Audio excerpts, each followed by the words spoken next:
Thank you, Orly. I hope you can all hear me well. So it's really exciting to be here and present some of the work that we've been doing in my lab since we actually opened the lab in August 21.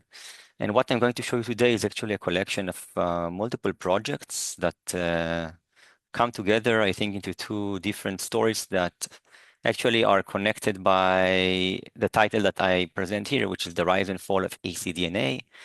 And so we're actually studying how chromosome breakage can direct a different genomic trajectories in cancer, of which one of which is amplification through extrachromosomal DNA.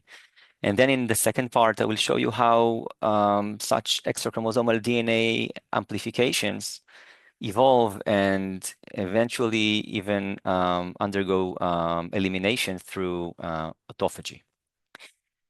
Before I begin, I just want to mention one thing. I want to dedicate this lecture to my father, who just passed away recently. He was a physics professor. He always told me that the living cell is more complicated than the entire universe. This is one of my great motivations to study cell biology. And so I would like to thank him for this inspiration. And with that, I will start my talk. So in our lab, we are studying different types of chromosomal aberrations. One main focus of our lab is actually studying gene amplification, which I think probably most of you, if not all of you, are familiar with, but I will provide some background. So gene amplification actually, and I'm referring to focal gene amplification, is a situation where there is an increased DNA copy number of selected genes. They can be located either within or outside of chromosomes. I'll try to see if I can have a laser point or not. Not here. Okay, I hope you can see my cursor. And so it could be either intrachromosomal, as seen here on the top image, or extrachromosomal, these floating dots just floating in between the chromosomes when we're looking at chromosome spreads. These are found in the majority of human cancers at relatively high prevalence. Up to 50% of cancer patients present any type of amplification. And the problem with these amplifications is that we are not entirely familiar with their underlying biology, meaning how they're formed, what selects for them, and what are their consequences. And to illustrate this a little bit more, we know that gene amplification, high levels of amplifications of oncogenes, are correlated with poor prognosis, and they're actually considered to be strong drivers of tumor evolution. They are also associated with increased metastatic potential. And I failed to mention in the beginning, but they can, in some circumstances, even lead to cellular transformation by themselves. For example, amplification of the MDM2 gene can actually essentially deactivate the P53 program in a cell and could lead to cellular transformation. Another problem with gene amplification is that it is also associated with therapy resistance. So cancer cells that harbor amplifications are less sensitive to different types of treatments, including chemotherapy.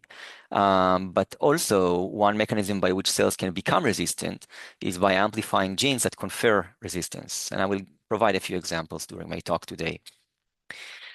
And so in my past studies, what I was able to show is that chromothripsis serves as a major driver of ecDNA, already starting from Peter Campbell's work in 2011 in his initial discovery of chromothripsis. They provided a very nice example of how ecDNA can form through a chromothriptic event, and ecDNA that contains MYC. However, in my work, I was able to establish that under drug treatments, cells can develop resistance by amplifying genes within double minute chromosomes, or extrachromosomal DNA, as they are termed today. And they can do so by through chromothripsis, essentially an event where a chromosome shatters into multiple pieces. And in some instances, the chromosome can recuperate, can kind of bounce back in a rearranged manner, a randomly rearranged manner, provided he still contains the centromere and the telomeres that protect the ends. However, obviously, some fragments can get deleted, and others can join together to form circular elements. And those could essentially, if they contain a gene that confers any type of advantage, could become amplified as ecDNA. I was also able to actually show that intrachromosomal amplifications in the form of homogeneously staining regions, or HSRs, can turn into extrachromosomal DNA through chromothripsis. As they progressively enlarge through increasing numbers of breakage fusion bridge cycles, the longer the bridges are, the more susceptible they are to undergo chromothripsis. And we identified some of the steps that are involved in this transition, namely the formation of micronuclei within these interface bridges, and then the subsequent formation of ecDNA of the amplified gene.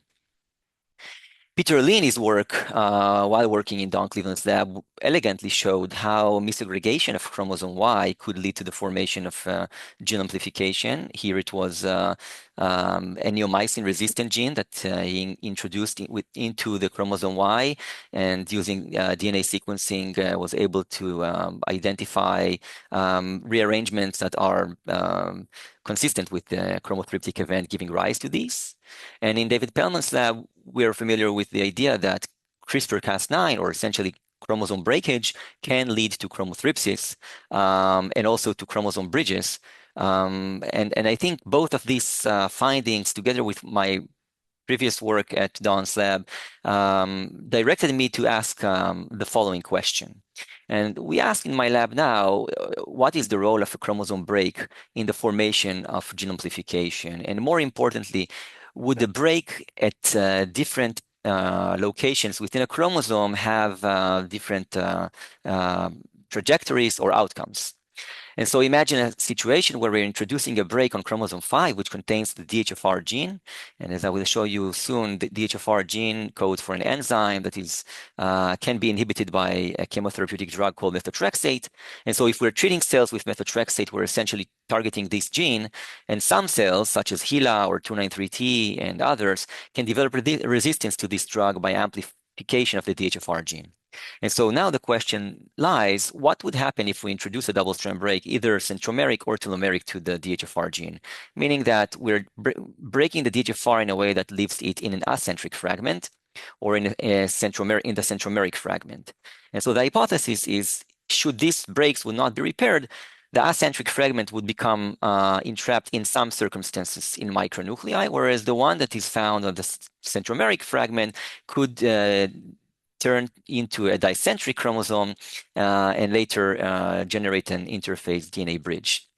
And then the next question would be, okay, if the DHFR is found in a micronucleus, and many people have already shown that the micronucleus is where at least one place a chromothripsis could occur, and since chromothripsis can drive ecDNA formation, then you can hypothesize that a centromeric break to DHFR would lead to ecDNA amplifications, whereas a telomeric break would lead to HSR amplifications.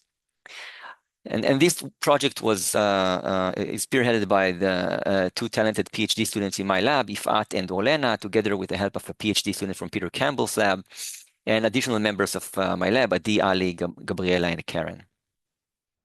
And so we devised a strategy with which we can use different single guide RNAs and doxycycline-inducible Cas9 to target different parts of chromosome 5 one at a time, not everything in one cell. And we examined what are the short-term consequences as well as what are the longer-term consequences under selection, meaning methotrexate, following such breaks. And so I want to take you through some of the data, not all of it. I try to summarize it in a way that would make sense. What happens when we're introducing double-strand break centromeric to the DHFR? So we're now talking about different guide RNAs. They're numbered. On the right, you can see kind of an index, what each guide number, where it actually introduces a double-strand break. So looking at guides number 13 and 5, we can appreciate these are targeting the Cas9 centromeric to DHFR, and therefore should generate DHFR positive micronuclei, as we can actually appreciate based on the plot you see on the left. And the image shown here actually shows you an example of a micronucleus containing DHFR with chromosome 5 signal resulting from a double-strand break using this system. Obviously, when we're introducing breaks using telomeric guides, we rarely see, if at all, an increase in the amount of micronuclei that contain the DHFR gene. Okay, but what was interesting is when we looked at this at a time-sensitive manner and looked at the outcome of the break over time, over actually 4 days here, we identified that the micronucleus can become larger and larger and contain more and more copies of the DHFR gene. And now we still don't have all the answers, and we're still working on it. And we have a few experiments running now to try and clarify what this means. But essentially, there are different possibilities here. Either there is replication ongoing with the micronucleus persisting over multiple cycles. There could be some chromothriptic events that shatter the DHFR gene, and so we see accumulation of DHFR signal. But the increased size of the micronucleus indicates that at least to some degree there is replication. So there are different questions that we're now addressing. But I think it is kind of cool to see how the micronucleus can become larger and larger over time and accumulate these numbers of DHFR, which intuitively you could assume could lead to amplification down the road. And so what we did is we looked at the time points and we actually tried to understand what happens to chromosome 5. And now we're focusing on this guide 13, which breaks relatively close to the centromere, so it's centromeric to the DHFR gene, and trying to categorize what are the events that occur on this chromosome 5. We identify that many of these events are either, well, structural or numerical. Either we see a loss or gain of chromosome 5, or we see some change in the structure of chromosome 5. So let me show you an example of one such event that we found particularly interesting. And this is an isocentric chromosome. We are actually working in collaboration now with Jan Korbel's lab, but I suppose some of you are familiar with his recent work published in Nature, where they use this very elegant model or system to study micronuclei in cells and the DNA within. And they identify that in some cases, DNA coming from the micronucleus contains these isocentric chromosomes, meaning they have essentially doubled parts of the chromosome, but there is no centromere associated with these chromosomes. And actually, we see the same thing in our system, which is quite interesting, I think. And we hypothesize, and we're still working on this, that these isocentrics, essentially, as they do not have centromeres, are potentially some of the cargo that is found in these micronuclei I showed you earlier, which accumulate dots over time. And so how could these isocentric chromosomes form? We believe that when we're introducing the break using a Cas9 system, then we end up having two sister chromatids, parts of them that are found next to each other. And then these could fuse and lead to an isocentric chromatid. And these could replicate to form isocentric chromosomes later down the road.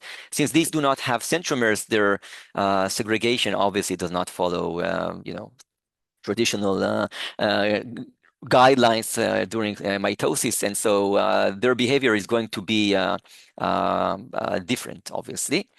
And so we think that these are at least to some degree found in the micronuclei we're studying.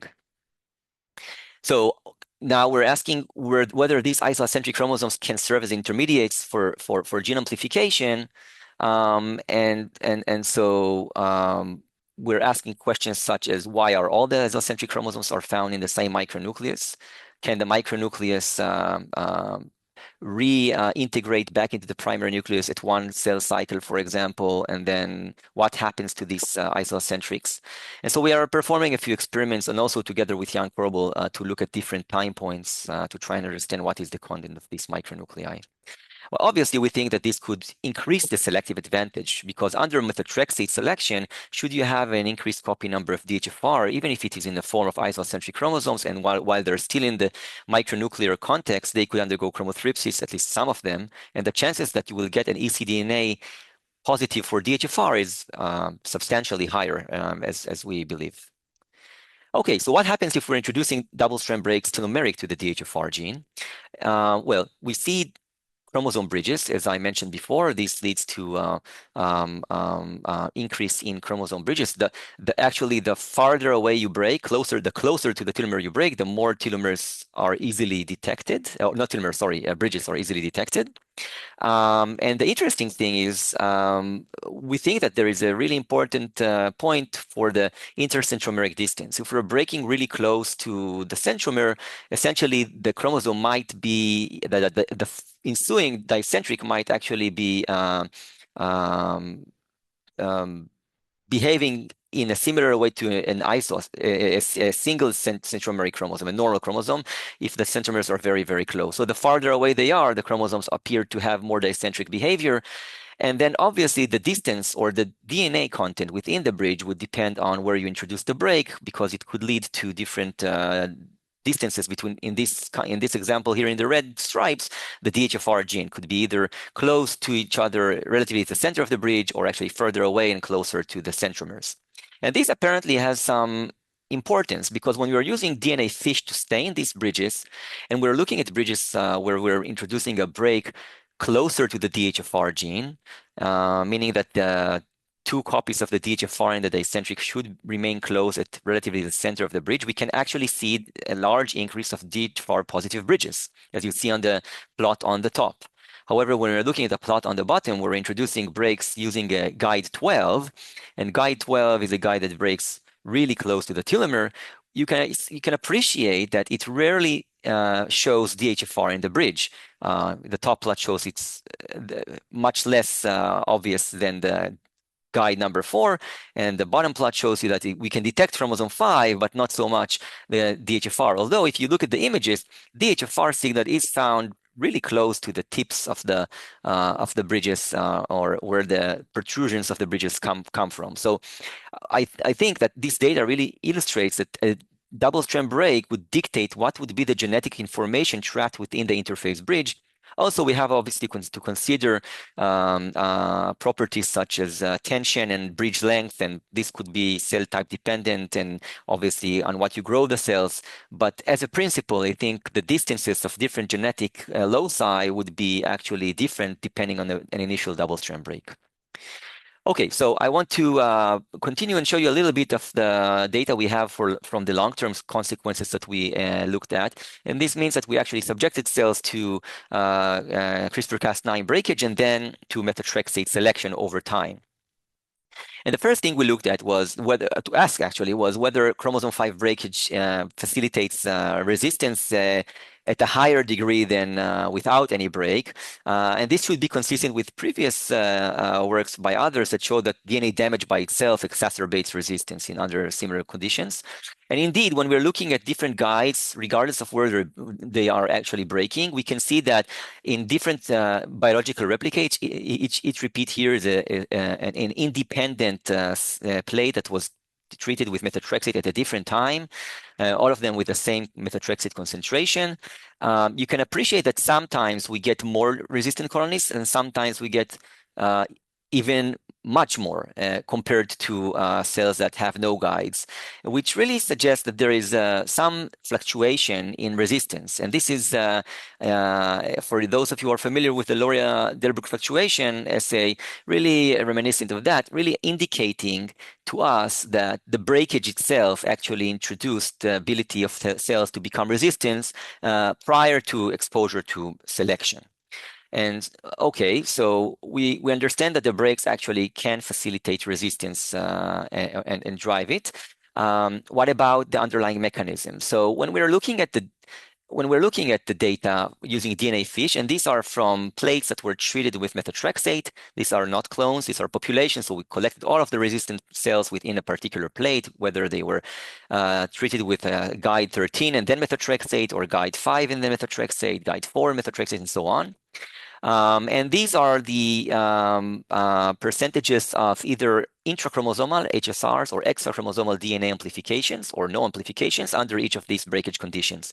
And I think that what we expected, if you recall from the first slide on this part of my talk, we expect that when we're breaking centromeric to the DHFR, we will see mostly or entirely ecDNA, and when we're breaking telomeric to the DHFR, we will see HSRs. So we got mixed bag here, because for the centromeric part, yes, most of them are ecDNA. And for the telomeric part, one of the guides is essentially showing almost only HSRs, but then the others show ecDNA. And we think that this actually suggests that the HSR is less selective. And so even when an HSR is initially formed, it could then transition under our prolonged culture conditions, which because it takes time for the cells to grow until we have sufficient amounts to actually perform the DNA fish experiment, they already transition into ecDNA. And so for that, we'll obviously have to isolate clones. And so this is essentially what we did. And when we're looking at clones, we see that in the telomeric cut, we still get a nice frequency of ecDNA clones. Again, not what we would expect, but about half of the clones are actually HSR clones. So this kind of reassured us that what we're seeing is consistent with our hypothesis. And so then we wanted to actually sequence these clones to gain a better understanding of what really happened. And so I'm going to show you two different examples, which we term canonical events and non-canonical events. Canonical are what we think are any one of us, I think, would intuitively assume would happen based on what I just showed you until now. So if we're introducing a double-strand break close to the DHFR, but centromeric to the DHFR, then we would expect the DHFR to be found in an ecDNA, as we can see in the fish image here. And you can actually see where the initial breakage point marked here by this orange line, actually demarcates the part of the amplicon. And interestingly, the highest copy number comes from the region really just adjacent to the breakage site, although the DHFR is amplified together. And this really suggests that there was some sort of chromothriptic event as distant fragments came together to form this circular ecDNA.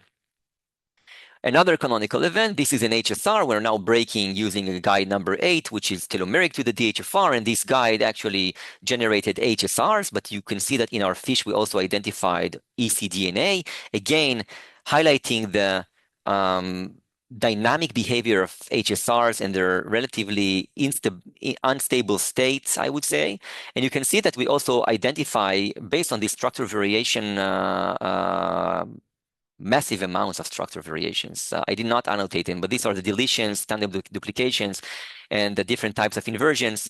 And we see a lot of them, which is not characteristic of a breakage fusion bridge event.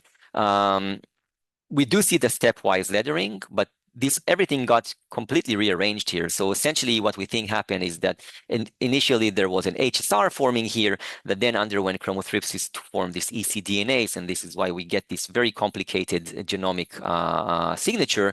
But we do see HSRs in the endogenous 5 that later turn into ecDNA. Again, the breakage site is found within the amplicon, and again, the part or the region close to the breakage site is at a very high copy number, almost as high as the DHFR, which is again, I think, interesting. So now for the last example for this part of my talk is the non-canonical example. We introduced a double-strand break using guide number 13. This is the position. And you can see this very beautiful chromothriptic signature. Not only it was undergoing chromothripsis, we see massive increase of copy numbers across the chromothriptic part of this chromosome. And when we're performing FISH, actually, we see that this is found within an HSR, which is weird. We would expect this to be extrachromosomal, as this is centromeric to the DHFR, and we have different hypotheses, but we have no one conclusive trajectory that we can propose that could explain how this happened. I think that more important or interesting finding when we did this experiment is that when we looked at a sister plate, and I'll explain in a moment what this means, we identify a clone that has a similar signature. And if you look carefully at the lines, you will see that many of them are actually identical. And if you look at the copy number signature, you will see that they are actually found quite at the same locations, but just at different heights. But this one has both HSRs and ecDNA. And so it is difficult to say what really happened here. But what I can tell you is that this experiment was performed as follows. We initially introduced a double-strand break using our DOX-inducible Cas9, and then we grew the cells for 96 hours or 4 days without methotrexate selection, meaning that any cell that had a break, and such as this one that can generate a chromotryptic event, could actually expand within the plate. And then when we, from this plate, we seeded multiple plates and treated these separate or sister plates with methotrexate over the course of 2 months. And the first clone comes here from plate 1. The second clone here comes from plate 2. So they're not satellite colonies coming from the same plate. They actually come from separate cells, but they show the same signature. And this, I thought that was really cool because it really shows that these two signatures had to originate from the initial cut and not from the selection itself. And I thought that this was really nice because it really shows how a massive chromotryptic event can actually form, remain stable over the course of pre-selection, and actually be selective enough to come up in two independent, not completely, but two separate sister plates. Okay. So moving forward, and I'm going to switch gears to a second part of the work.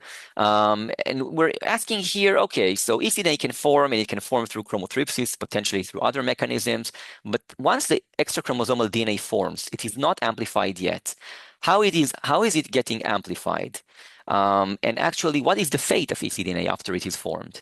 And so for this, a different part of my group, spearheaded by Shirin, Bar, and Venkata, also Gabriela, tried to study what is the fate of extrachromosomal DNA or ecDNA. So the story here starts with, I think, a relatively simple experiment, something that was done before. We took HeLa cells that are resistant to a low concentration of methotrexate. In this particular example, it's 40 nanomolars here on the left on the plot. And what Shir did, she treated the cells in the course of several months with elevating methotrexate concentrations. And at every concentration, she counted the number of ecDNA that was present. And you can see that they accumulate dramatically over increasing selection pressure. It's nothing new, I think. It was already shown and already known, but this provided us a very elegant model to try and use and with which we can understand the questions I asked before. How do they accumulate? How do they evolve? And what is their fate? Okay, so we looked at this and we actually wanted to know how physiologically relevant this is. We have examples in HeLa cells that have massive amounts of ecDNA. Does that recapitulate what happens in cancer patients, for example? So we obtained samples from neuroblastoma patients from Dr. Esther Berko from Schneider Hospital here in Israel. And we actually performed DNA FISH on several sections coming from patients that are positive for the MYC-N amplification on ecDNA. And you can see, first of all, that there is great heterogeneity, meaning that some of the cells in the section have very little amount, but some have massive amounts. And when we try to quantify this, these are interphase, so the quantification is a little bit different in chromosome spreads. But when we do quantify this, we can see that they can reach even up to almost 500 copies in very rare examples, but definitely around 100, 200 copies is not something uncommon for the MYC-N as ecDNA. And so we believe that our HeLa system is actually recapitulating a situation that is found in patients as well. So how can ecDNA accumulate? Well, the first thing we looked at was how are they actually being inherited? Because they lack centromeres, that's the obvious, let's say, suspect. And indeed, when we followed divisions, and what we did here is we actually looked at daughter cells that we isolated following mitotic shakeoff. So we know for sure that these are well, almost for sure that this came from a single paternal or maternal cell. These are two daughter cells, and we can actually measure the amount of ecDNA in these two daughter cells. In each field, we seeded the cells very sparsely so that we only have two daughter cells, one per field and even less. So we had a high degree of confidence when we did this experiment that we're actually looking at daughter cells. And when we did that, we saw that in many instances, the segregation appears to be uneven. You can see here on the right, we gave a score here for the intensity of the signal within the interphase nuclei. And in this case, it's more than threefold higher in one daughter cell compared to the other. And when we're looking at this at different types of cell lines, for example, here in an ecDNA-positive neuroblastoma cell line, we can see that the splits of ecDNA are very heterogeneous. However, when we're comparing this to HSR positive or ones that have no amplification, it is obviously significantly more heterogeneous. The same goes for HeLa cells that have high, medium, or low concentrations of resistance to methotrexate. The interesting part here is that under random segregation, you would expect with higher amounts of ecDNA, the heterogeneity to go down. Because if you can imagine, if you have, let's say, 4 balls you need to split randomly, there is a much higher chance that one side will get 4 balls and the other none. Whereas if we're looking at a situation where there are 1,000 balls, the chances that one will get 1,000 and the other is 0 is close to 0. And so statistically speaking, the more the larger the population that you're examining, actually, the less likely they will deviate from 50-50. What we see in our experimental condition is it actually behaves oppositely. At higher amounts of ecDNA, the splits are actually much less even than expected by the simulation. And so this required us to think, how could that be? And then we thought that we're familiar with the concept of ecDNA hubs. And ecDNA hubs were described by Howard Chang's lab and Paul Michel's lab in a recent paper where they argue that ecDNA can come together as an aggregate to transactivate each other and form this transcriptional hub that increases the expression coming from ecDNA. And we hypothesized that these hubs might also persist during mitosis. And if you can see here in anaphase cells, which have these aggregated ecDNAs, and if they do, then essentially this reduces the amount of particles that are now segregating between the two daughter cells. So if one cell will get an aggregate and another would not, then that by itself, even if the segregation itself is random, would skew the amount or the inheritance patterns to a much less even event. And we saw actually that during segregation, ecDNA are much, much less tethered to chromosomes during mitosis. And some of them are tethered. And the tethering part I will talk about in a moment. But first, I just want to highlight an important point about the aggregation. So we know from Howard and Paul's work that JQ1, at least for MYC amplifications, is a strong dissociator of ecDNA hubs. This is a BRD bromodomain protein inhibitor, and this dissociates these transcriptional hubs. And what we did is we actually treated our cells, either HeLa cells or CHIP212, which are neuroblastoma cells with MYC amplification. And we saw that actually this disperses the hubs during mitosis and actually makes the splits in the two daughter cells more even in a statistically significant manner. So it really seems that the aggregative behavior of ecDNA can drive the heterogeneity and essentially can drive the accumulation and amplification of ecDNA much, much faster. We actually have a simulation showing that this actually accelerates amplification by 4-fold at least, based on our data.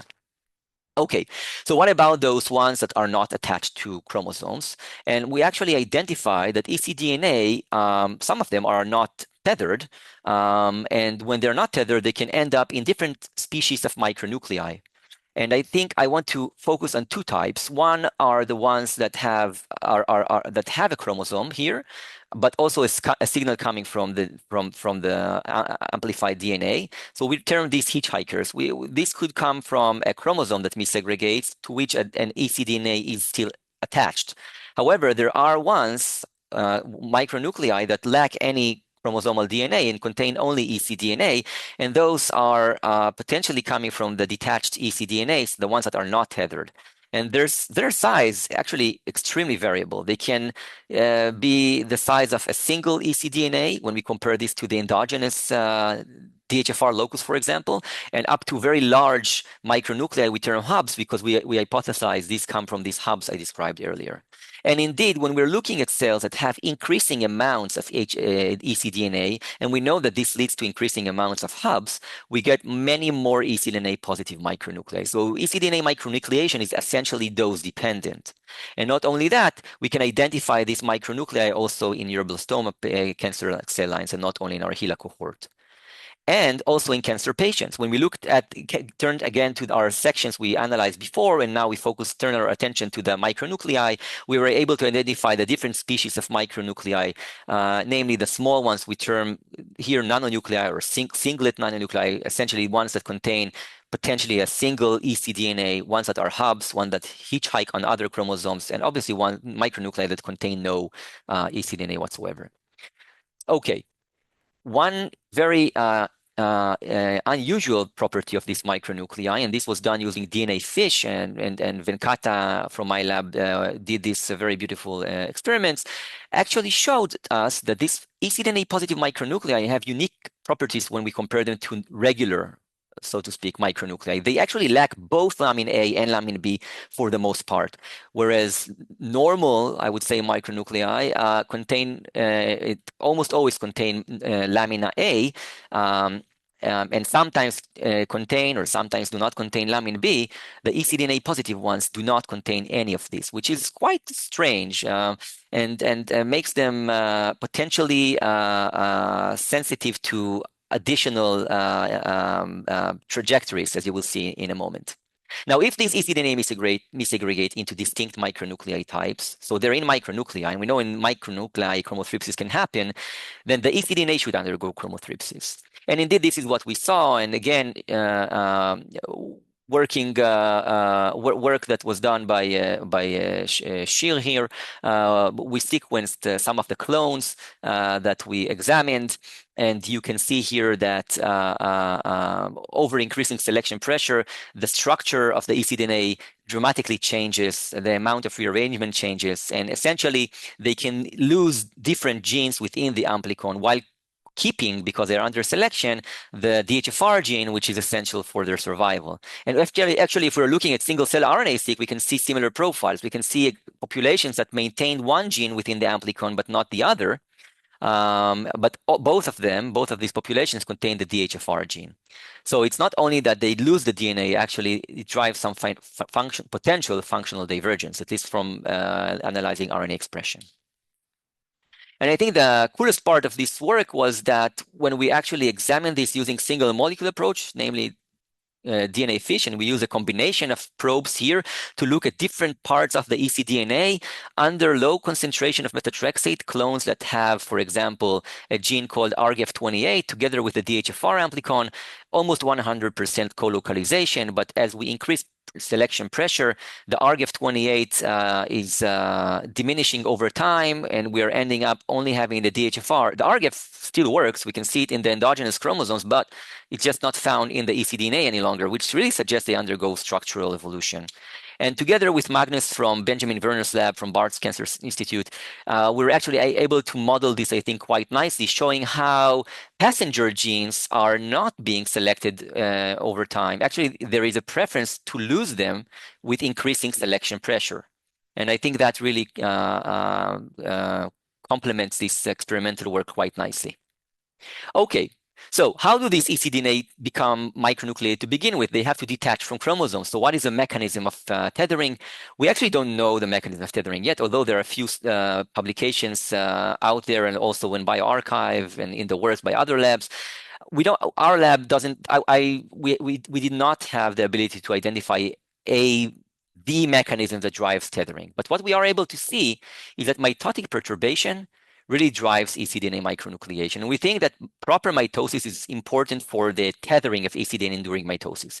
And this experiment here is very unique because I think when we're treating with reversing in this experiment, we're expecting to impact only the chromosomal DNA that contains centromeres. However, ecDNA do not contain centromeres, but still we get twice as many micronuclei that contain ecDNA only, the smaller ecDNA micronuclei, than without reversing, which is really, really weird because they don't have centromeres.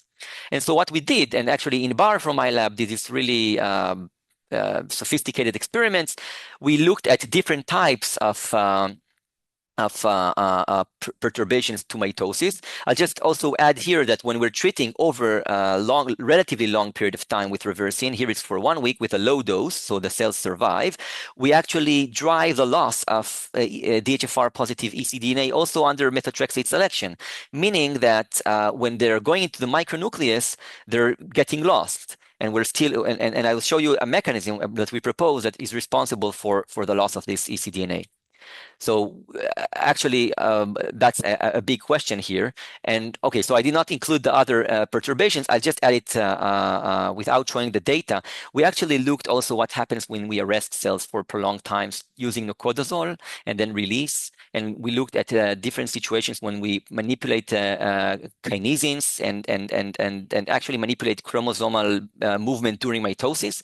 And in all of our attempts, what we were able to identify and in bar saw is that they have a significant impact on the ability of ecDNA to undergo micronucleation.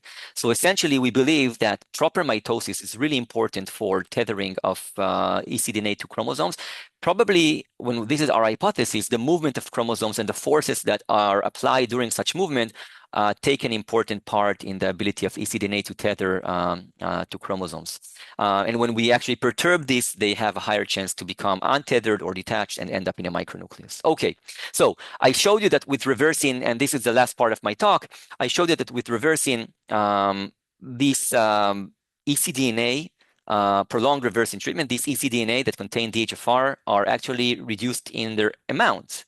Which is very strange. So how could that be? They must be eliminated in some manner. And I thought that, okay, they lack lamina A, they lack lamina B. Maybe they're so weird that they undergo autophagy. They are identified as some sort of problem or garbage by the cell, and they're being detected by as the DNA is exposed to the cytoplasm, and they're undergoing degradation. And so the first thing that we did, we stained with different markers for autophagy. Here you can see the P62 staining. It's really difficult to actually confidently co-localize P62 with these because the number of P62 dots is much larger than the number of ecDNA in the cytoplasm we have. But we can see many examples where ecDNA, cytosolic ecDNA or ecDNA-positive micronuclei co-localize with P62 and also with LC3B. Here we were able to quantify it at least at a relatively okay manner. And about 2/3 of ecDNA in the cytoplasm, at least the signals of them, have also LC3B on top of them. So then we did the big experiment from our perspective. Okay, let's inhibit autophagy. We used baphyllomycin 1A, so no lysosomal degradation. What would happen to the cytosolic ecDNA? We saw that it is significantly increasing within a very short period of time, which is really consistent with autophagic activity or lack thereof. And so with inhibition of autophagy, and we see that autophagy is inhibited here by the accumulation of the LC3B in the western and the increase in the P62 protein, we also see a dramatic elevation in the amount of cytosolic ecDNA, really consistent with the idea that these are, under basal conditions, eliminated, under steady state conditions, I would say, eliminated through autophagy. And what we also did is we treated the cells with baphyllomycin, and then we washed them from baphyllomycin. And already within 6 hours after we washed them from the baphyllomycin, the amount of ecDNA that contain the amount of micronuclei that contain ecDNA is already going down significantly, which really suggests that we inhibited autophagy and now we remove the inhibitor. Now it's becoming active again and actively removing ecDNA. We also knock down ATG3, which is an important component of the autophagy pathway in a different part than where baphyllomycin A is actually doing its perturbation. And here we also identified an increase in the amount of ecDNA in the cytosol, suggesting that ATG3 or autophagy is important for keeping cytosolic ecDNA content in check, I would say. And then I would like to add one last thing about CGAS and STING. So we saw that we did a few experiments here. I'm not going to go into the great details of each experiment, but essentially our RNA sequencing data really showed that both STING and CGAS are very highly active in cells that have higher amounts of ecDNA. Okay. And then when we performed staining for CGAS, we identified that ecDNA-positive micronuclei, about 50% of them on average, contain the CGAS protein. And so what we did is we performed an experiment where we're inhibiting STING using H151. And by inhibition of STING, we saw that we again have a gain of ecDNA-positive micronuclei, suggesting that the CGAS-STING pathway acts, at least in some part, it is a contributing factor to the autophagy of ecDNA in the cytoplasm. And I would just want to highlight 4 different papers that are related to this idea. There was an earlier paper coming from Jan Karseder's lab, which really showed how autophagy prevents genome instability as telomere damage activates autophagy through the CGAS-STING pathway. And then Jimmy Chan's lab actually identified that STING can actually drive LC3 repidation and lead to the clearance of DNA through autophagy from the cytoplasm. And another nice paper from, I'm not sure how to pronounce his name, Bao Gay Lab, or Meng Zhao, first author, showed really nicely that CGAS can actually be considered an autophagy receptor. And so we're actually talking about selective autophagy here, with CGAS playing an important role here. And we actually have additional data, which I did not present today, in cells that lack CGAS or lack STING and behave accordingly to the baphyllomycin treatment or the ability to induce autophagy to ecDNA-positive micronuclei. And then there is this really nice bioarchive paper I just want to mention, coming from Francesco Cecconi's lab and Jan Korbel's lab, where they really show selective autophagy of micronuclei, and actually what they suggest is that ruptured micronuclei are not the ones that undergo autophagy. It's the intact ones that do. Okay, so last experiment I'm showing you for today. We treat the cells with rapamycin. It induces autophagy, among other things. And for an extended period of time, about 1 week here, you can see that when we activate autophagy, we again reduce the load of ecDNA that is found in our cells. And we think that autophagy essentially keeps ecDNA content in check. Too much ecDNA can be really difficult for cells, can be really stressful for cells to handle.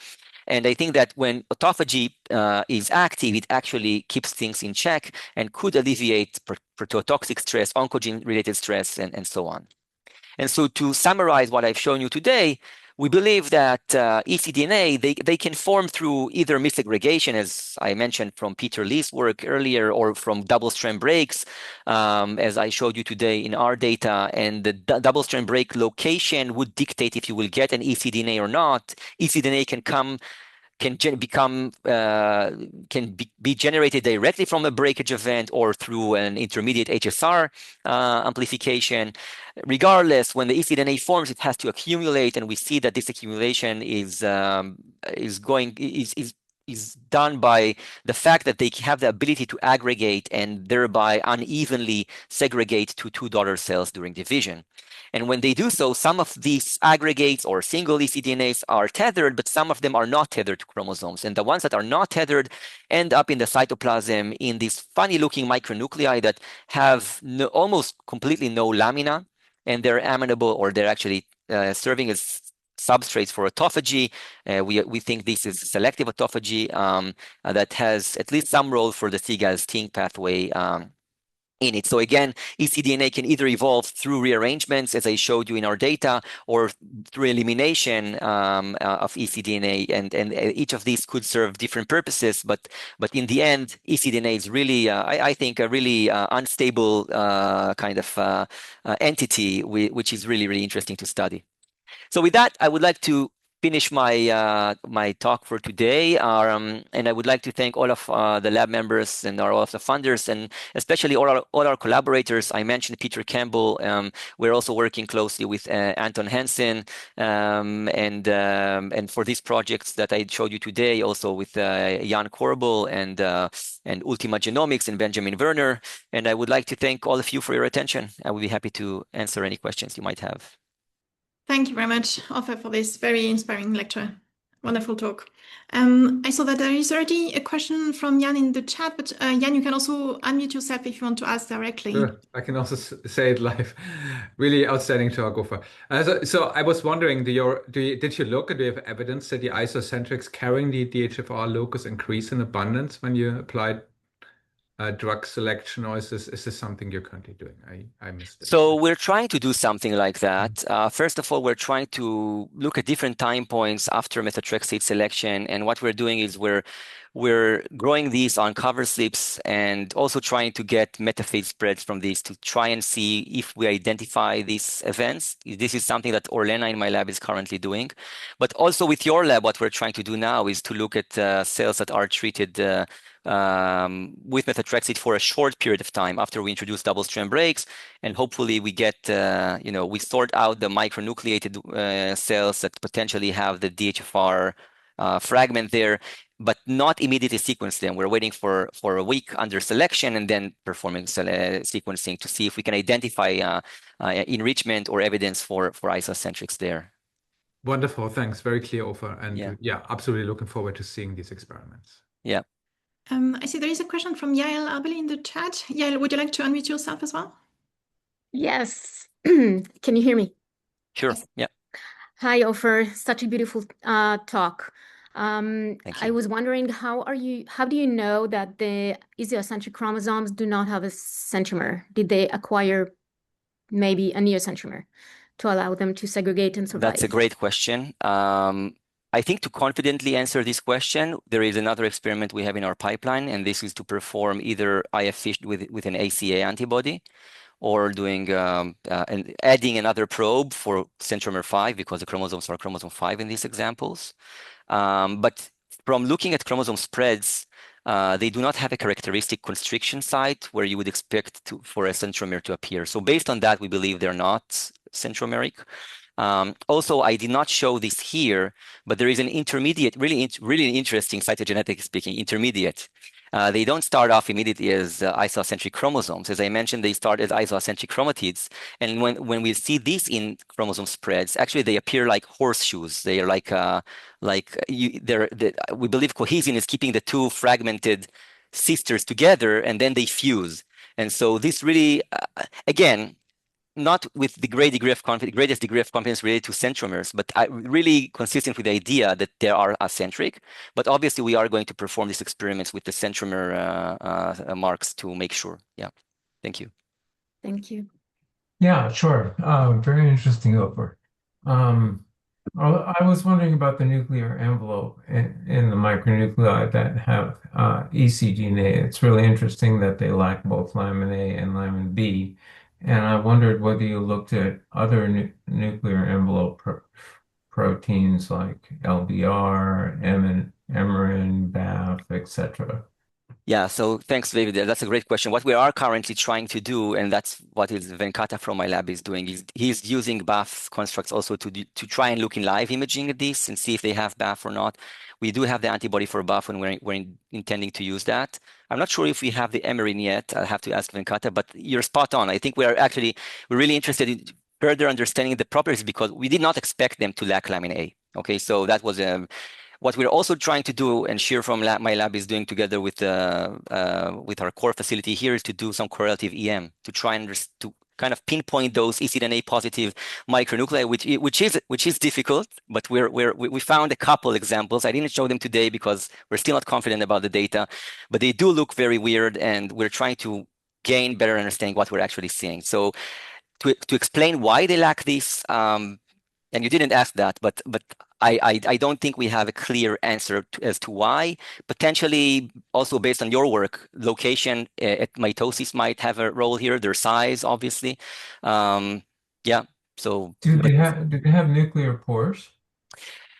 We used NPC antibodies, and I believe that we did not see any signal there, or any good signal there, whereas in the primary nucleus we have, but I don't think we quantified it. So I don't want to say it with the confidence. Okay, so yeah, again, yeah.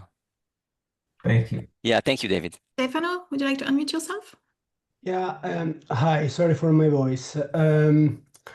So, Ofer, it looks like there is p62 on this ecDNA-positive micronuclei.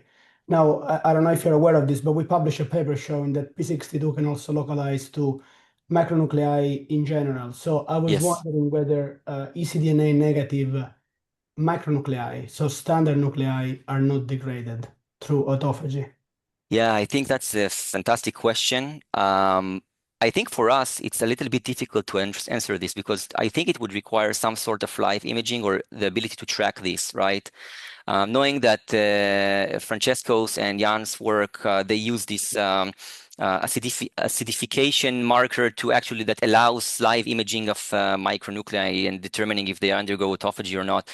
That could be a useful system to study that, but I don't think I can tell you with any degree of confidence what is the fate of the ones that lack any of these markers. And I think, as you obviously aware, well, the marks are dynamic. They might be positive at one point, but not positive at the next point. So we're freezing it in time. We're seeing something that is true for the current time point. So we don't know if the ones that are negative now are not going to be positive later.